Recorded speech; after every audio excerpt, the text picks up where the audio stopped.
Oiê, meu nome é Aline Moreno, eu sou palhaça, sou atriz, professora, fundadora e diretora executiva dos Palhaços Sem Fronteiras aqui no Brasil. Eu estudo palhaçaria há uns 20 anos, gosto muito de palhaçaria e há 10 anos eu tenho trabalhado e pesquisado como é a palhaçaria e as artes circenses em contextos de crise humanitária e de alta vulnerabilidade socioeconômica. Então, essa sou eu e hoje eu vou dar uma aula sobre a importância da atividade lúdica em contextos de crise humanitária e vulnerabilidade socioeconômica. Então, é isso. Para começar, a pergunta é: o que é uma crise humanitária? A gente ouve muito falar, crise humanitária, mas o que é uma crise humanitária? Crise humanitária, ela normalmente se caracteriza pela privação, né, de alimentação, de abrigo, falta de segurança, falta de bem-estar. Então, todo esse contexto é caracterizado, falta de acesso aos direitos básicos, se caracteriza pela crise humanitária. Onde que acontece? Uma guerra é crise humanitária? É crise humanitária. Um conflito entre civis, um conflito armado, que não é oficial, também é uma crise humanitária. Desastres ecológicos, inundações, tsunami, terremoto, crimes ambientais, rompimentos de barragem, incêndios criminosos, crise alimentar, praga, seca, também é crise humanitária. Enfim, tudo isso é caracterizado pela crise humanitária. O que é importante a gente pensar? Isso acontece com uma população inteira, normalmente ou uma comunidade inteira, né, ou em extensões grandes, uma extensão, um país inteiro. Como a gente está falando da epidemia, pandemia, é crise humanitária. Pandemia de Covid-19 é uma crise humanitária mundial, né? Então aconteceu no mundo inteiro. Normalmente se caracteriza por grandes extensões territoriais, onde muitas pessoas são afetadas. E continuando dentro disso, qual é o nosso contexto? Muitas crianças são afetadas por crises humanitárias. Então, muitas crianças no mundo, elas vivem em contexto de crise humanitária. Então, elas perdem a casa porque elas têm que fugir da guerra, ou uma inundação que normalmente tem perdas não só físicas, né, como uma casa, mas também perdem pessoas. A crise humanitária, ela normalmente causa traumas. E nesse contexto que a gente atua, pensando que isso normalmente afeta o desenvolvimento da criança. O desenvolvimento emocional, cognitivo, motor, diferentes maneiras que a crise humanitária pode afetar o desenvolvimento de uma criança. E é sobre isso que a gente vai falar hoje. E pensando nisso que a gente está conversando, o que eu acho importante dizer para vocês? Brincar é um direito, né? Então, legalmente, a gente tem na Constituição, a gente tem no ECA, a gente tem na Convenção do Direito das Crianças, artigos dizendo brincar é direito. Então, legalmente, a gente tem isso respaldado. E eu trago isso como algo muito relevante, porque isso quer dizer, brincar afeta no que é ser criança. A criança precisa brincar, ela precisa de tempo livre, ela precisa tempo para se divertir, para o ócio, para estar com a comunidade, aproveitar das manifestações artísticas e culturais, certo? No entanto, apesar de ter esse respaldo legal, a gente sabe que isso não é algo que acontece, né? Então, ainda assim, precisa de muito trabalho para que a gente consiga que as pessoas, as crianças de todos os lugares, tenham direito a brincar. A gente precisa entender que a gente vive em contexto diferente e uma criança que vive em contexto de alta vulnerabilidade socioeconômica ou em contexto de crise humanitária não tem o direito a brincar garantido. Como não tem também os direitos básicos, mas também, como a gente está aqui focando no direito ao brincar, então precisamos olhar que somos diferentes e que vivemos em contextos diferentes para que essa garantia aconteça. Então acho que é um ponto importante dentro da gente falar da importância de brincar dentro desse contexto. Continuando, a gente vai falar sobre a atividade lúdica e a criança com trauma. Para começar, eu queria dizer que eu opto pela palavra lúdico, porque lúdico, vou contar um pouquinho a história, tá? Lúdico vem do ludus, né, que é brincar.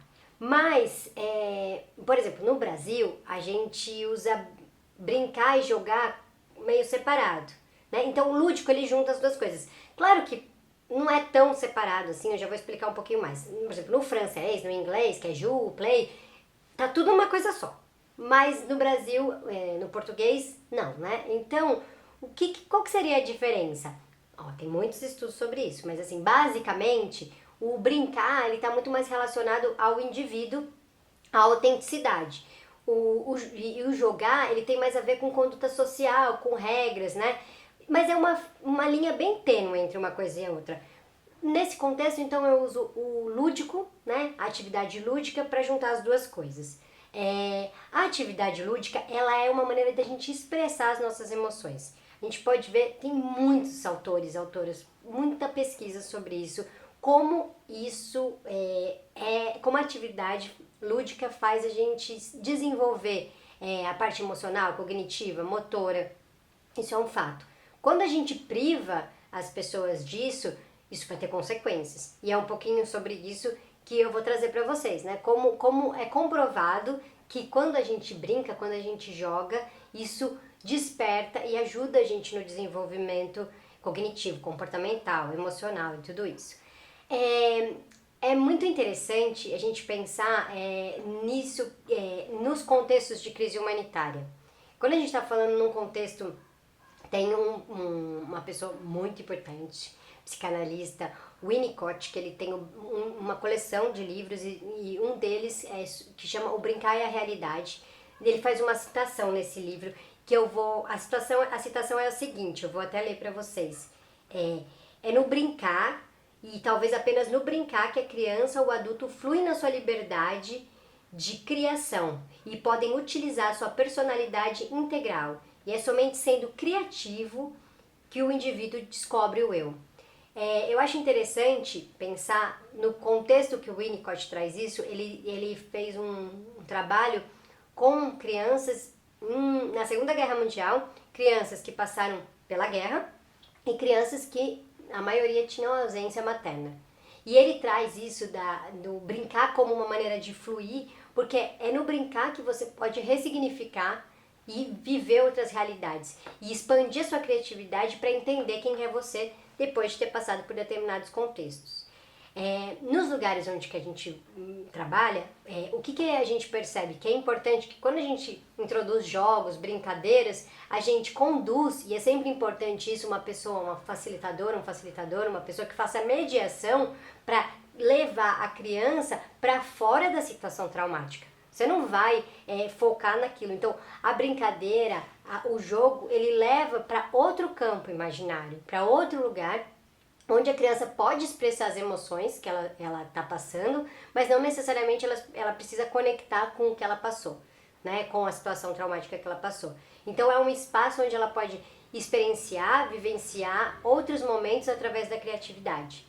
Outra coisa que eu acho que é muito importante é que quando a criança não brinca, ela vai se congelando, né, dentro. Então ela vai ficando cada vez mais, enfim, sem conseguir expressar o que está acontecendo. Então a brincadeira é um caminho para isso acontecer. A gente tem estudos também que pessoas, né, crianças que viraram adultos, que não brincaram, que tiveram pouco acesso a isso, normalmente tem mais tendência à agressividade, a tristeza. Então o brincar ele é um desbloqueio do lugar afetivo, onde a gente percebe que desenvolvendo isso tem muita potência para que a pessoa se sinta mais equilibrada, mais segura, se divirta mais, né? Tenha mais prazer com a vida.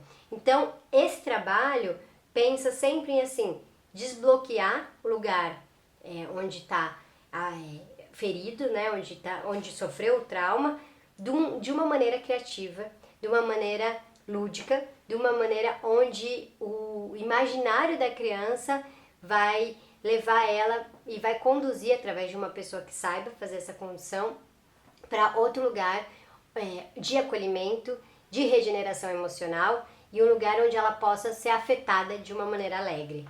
Então, esse lugar da criança com trauma e da atividade lúdica é onde a gente encontra o nosso trabalho quando a gente pensa em palhaçaria, em jogo, em brincadeira, nesses contextos.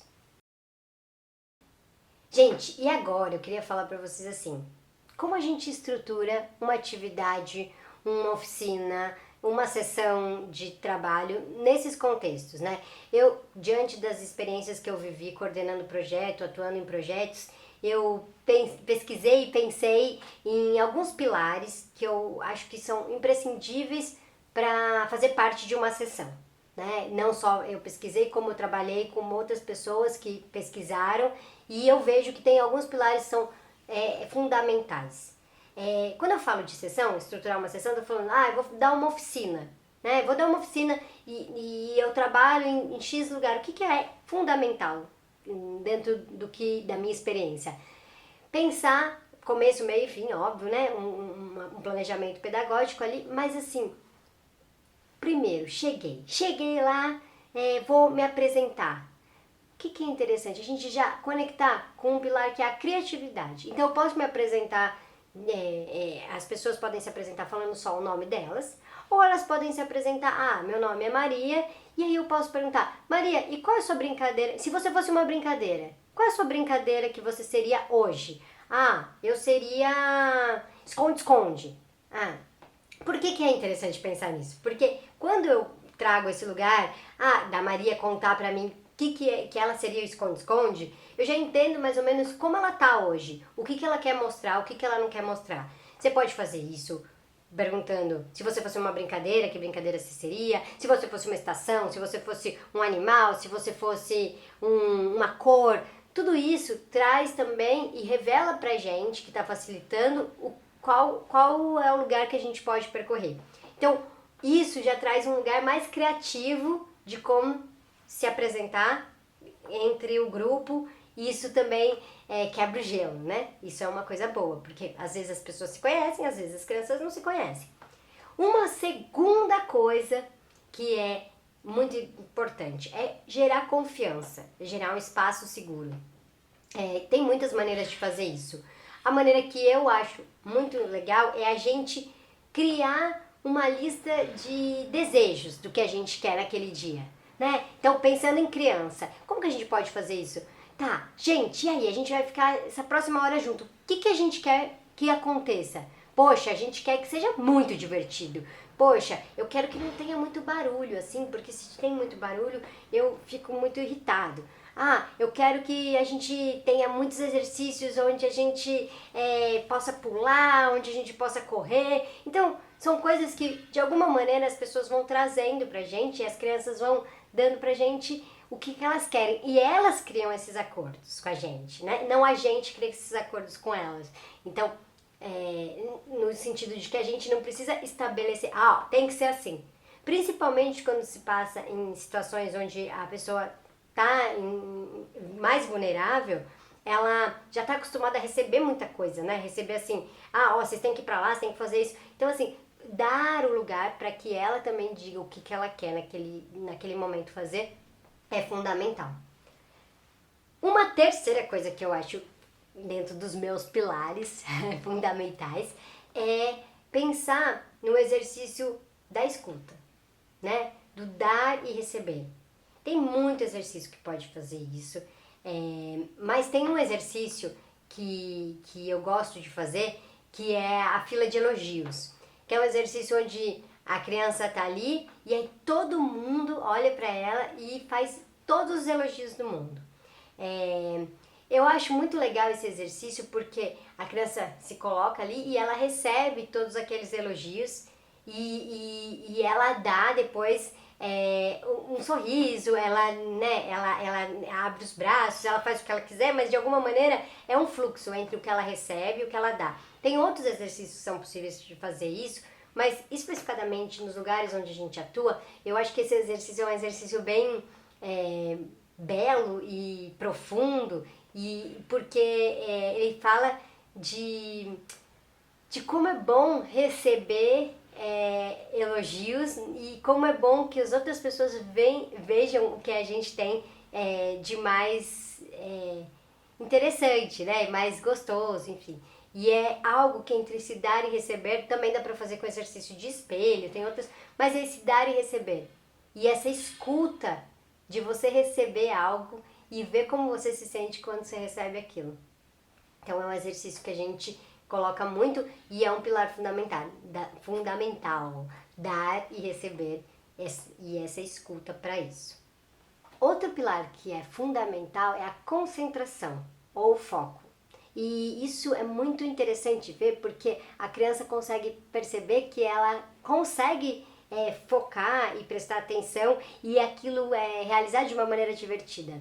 Tem um jogo, né, que o mestre mandou, eu chamo de, a Margot mandou porque eu gosto de chamar assim, mas esse jogo, por exemplo, você chama todo mundo caminhando. Então a Margot mandou todo mundo caminhar. Aí todo mundo caminha. Eu falo, não, todo mundo caminhando, só que eu não falei a Margot. Aí quando eu não falo a Margot, todo mundo continua caminhando e as pessoas falam, ai nossa, mas ela falou Margot, então eu não prestei atenção na ordem que estava sendo dita, né? É uma coisa pequena, mas tem a ver com concentração. Estou concentrado? Não estou concentrado? Qual é o foco? O foco é prestar atenção no que o facilitador está falando. Eu acho muito interessante porque isso também vai gerando até a criança entender o que está acontecendo dentro dela. Então, pensar em exercícios de concentração são exercícios que eles dão contorno para a criança e isso é fundamental diante desses contextos. Mais uma coisa que eu acho fundamental, um pilar, é pensar na autenticidade. Cada pessoa é única. Então, como você pode fazer isso? Tem diferentes tipos de jogos. Um jogo que eu acho muito legal é pensar qual é a sua dança. E aí a gente está pensando já mais no final de uma sessão, todo mundo sair dançando, né? Qual é a dança que a pessoa tem? E a pessoa fala, mas como que eu mexo o meu pé? Como que eu mexo a minha mão? Como que eu sou dançando, qual é o meu movimento, eu sou mais rápido, e pensar na autenticidade. É importante a pessoa, principalmente a criança, né, que a gente está falando, voltar a fluir dentro do que ela é. E através dessa liberdade de se movimentar, dessa dança, qual é a dança dela, ela consegue ativar esse lugar autêntico. Deve ter milhões de exercícios e aí dentro do repertório de cada pessoa, a pessoa vai buscando o que acha mais interessante, né? E para finalizar uma sessão, é importante compartilhar como foi. Então, passar um momento de como eu me senti, ou eu cheguei assim e tô saindo assim, ou eu tô me sentindo assim, conecta com o coração, ou eu quero falar uma palavra de como eu tô saindo. O que eu acho interessante é a gente também finalizar a sessão e entender como que passou aquilo. E isso não precisa ser necessariamente verbal. Pode ser a dança mesmo pode ser também uma finalização. Eu faço uma dança de como eu saí, ou eu me expresso da mesma maneira que a gente usou lá no começo a criatividade também é legal, mas é legal pra gente que tá ali conduzindo, entender como que começou, como terminou e como foi esse processo.